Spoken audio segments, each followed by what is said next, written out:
Well, tensions with North Korea already were high, but in the past 3 days, they managed to get even higher. On Saturday, the regime of dictator Kim Jong-un detained another American citizen. His name is Tony Kim. He was trying to leave that country. Meanwhile, President Trump is demanding tough new sanctions on the Korean regime.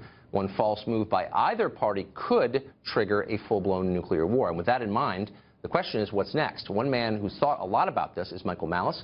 He wrote a biography of Kim's father, Kim Jong-il. He's an expert on that secretive regime, and he joins us now. Michael, thanks for coming on. Thank you, Tucker.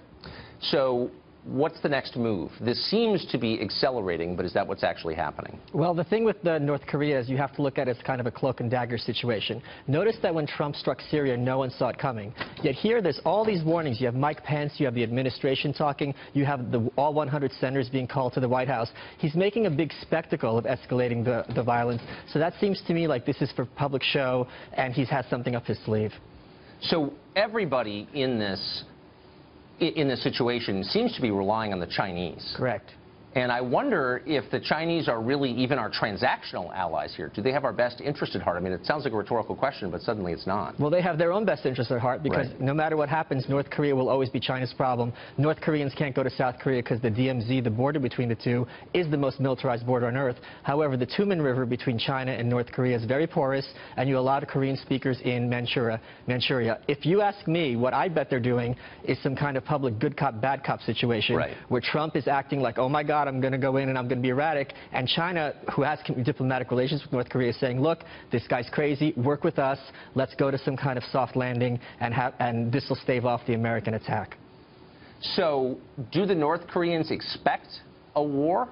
The North Koreans have been expecting a war since North Korea was founded. According to their literature, we've been eyeing Korea to be our beachhead for Asian conquest since in 1860s we sent USS General Sherman to Pyongyang, and they burned it and sank everyone to the bottom of the Taedong River. So according to them, we launched the Korean War, and we've been biding our time since then to come in and finish the job. And according to North Koreans, South Korea isn't a country, it's a region under U.S. occupation, which is why in their literature, North and South are always lowercase n and lowercase s.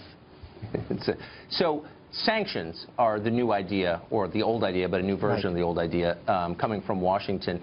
Will sanctions have an effect on a country as isolated as North Korea? Yes, the sanctions will have an effect in that people won't have food, and then they will blame us for not allowing food to reach the country. That happened before with sanctions, and this was proof that, look, we can't feed you because the U.S. imperialists, as they refer to us exclusively, are keeping the food from reaching your mouths. And the next thing that will happen is, first they're going to take your food, then they're going to take your lives. That's how they're taught to the North Korean people. Do you think, I mean, to the extent you want to say it live on TV, but do you think the United States has the capability of disabling a North Korean rocket? I think we do have the capability of disabling a North Korean rocket. However, those are dangerous dice to roll. Seoul has 10 million people. It's just south of the border. The idea that we're going to be engaging in this kind of, the visuals of this are just absolutely crazy. Plus, then the North Koreans will be able to display these visuals to their own population and say, look, it's happening now. Everyone get ready for a state of war. And who knows what would happen then. It would be very, very ugly. And they practice for this since they're kids. How fast could this happen? There's a quote from either Steinbeck or Hemingway where he said, how did you go bankrupt? 2 ways, slowly and gradually and then suddenly. So this sort of thing happens overnight. How fast did Syria happen? I mean, in one sense it's quick, in the other sense this has been long overdue. Do you think that there would be warning? I mean, do you think there would be a moment where de-escalation would be possible, or these things, do you think it could potentially just get completely out of control and just happen? According to one theory, that failed rocket launch was itself de-escalation, in that they failed to launch it on purpose so that they could back down without backing down. Now, I don't know if that's true, but they are masters, and they boast about it in their literature of saying, hey, we're going to yell at you, but at the same time, we're going to give you a backdoor to kind of save face. So this is something they talk about very frequently. It's every bit as scary as it looks. Michael, thanks a lot for that. Thanks, Tucker.